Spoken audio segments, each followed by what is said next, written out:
Hello, my name is Dr. Ski, and I'm author of The Rewired Brain, and this is another Rewired Wednesday.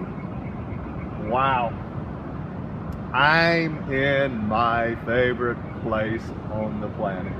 This place gives me such joy, such peace. This is the South Carolina, North Carolina coastline. This happens to be Myrtle Beach, and it's Memorial Day weekend.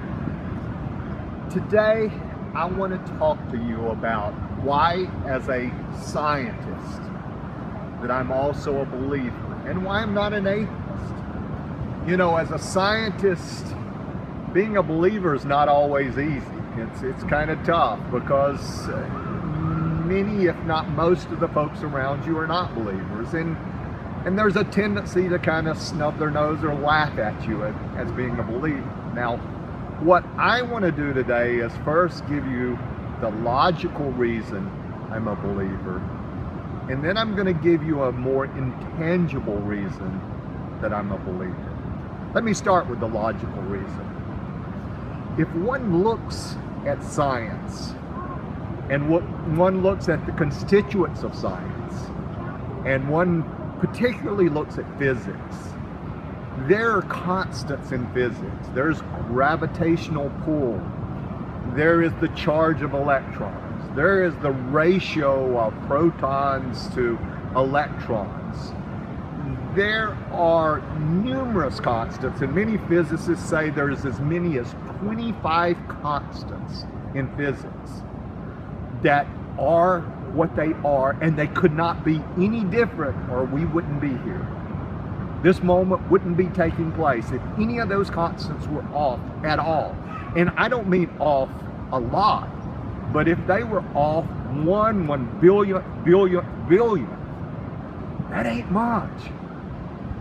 So what that tells me is we live in a very fine-tuned universe. Now, I have a doctorate in biochemistry, so I love carbon chemistry. I know that's a little nerdy, I'm so sorry. But the chemistry of carbon made life happen. Carbon can bind with oxygen and hydrogen and so many other things. And the fact that carbon can do that means that all of life is possible, and you and I are possible. And not only you and I are possible, but our genetics are possible, and we can pass down our genes to our children and all of these other wonderful things about life just due to the chemistry of carbon. Now again, accident? I think not. It not only is a faith thing, but for me it makes no logical sense. So for me, the better approach, the better scientific approach, is to think and believe that there was someone fine-tuning this universe, fine-tuning all of these constants, fine-tuning carbon chemistry to make all of this life possible, all the animals in that sea possible, this moment possible, the fact that I'm talking to you possible. So, accident, logically that makes no sense. As a scientist, logically that makes no sense to me. Let me come to the second reason I'm a believer. And it's a much more personal reason. You know, we as humans have two brains, and I talk about it throughout the book, The Rewired Brain. We have these mid to lower animal brains, and they're like animals. If somebody attacks me, I'm going to attack them. Somebody hurts me, I'm going to hurt them. I instinctually have this nature that is saying, if folks look different than me, or act different from me, or in a different tribe than me, then I have a natural suspicion of them. And these ugly prejudices will come out. So we have these animal instincts within us, and they scare us because they make us mean and they make us do things, and so we have these animal brains and And then we have these incredible front brains. Now, I believe these front brains, and in particular certain regions of these front brains, like our prefrontal cortex, for example, that's where God made these incredible brains, and that's where God interacts with us. This is how he interacts with us. When God said he made us in his own image, I believe it was these prefrontal cortexes that he developed that allowed us to interact with him and us to co-create with him.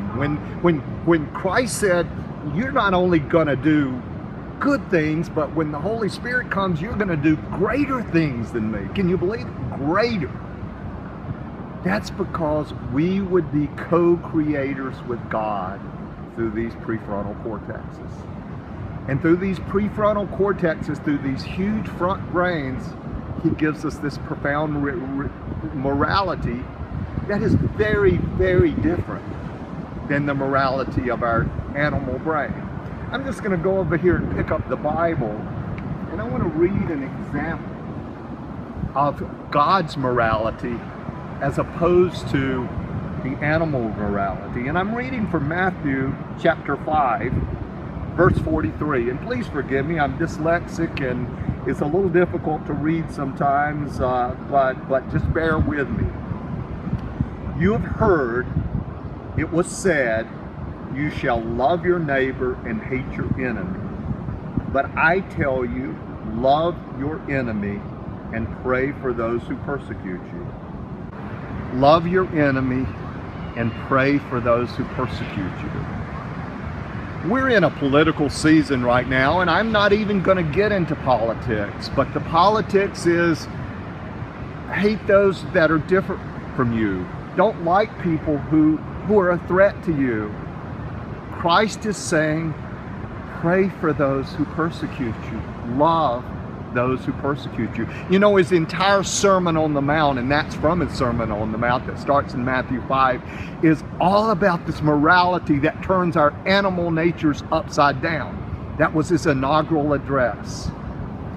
You know, I believe that God gave us these huge brains, these incredible brains, so that we could communicate and love him, and he could communicate and love us, and he could teach us this new morality, and we could co-create together. And wow, we could have moments like this filled with joy, and we could look at that ocean and go, wow, look what he did, and look what I can enjoy. Thank you.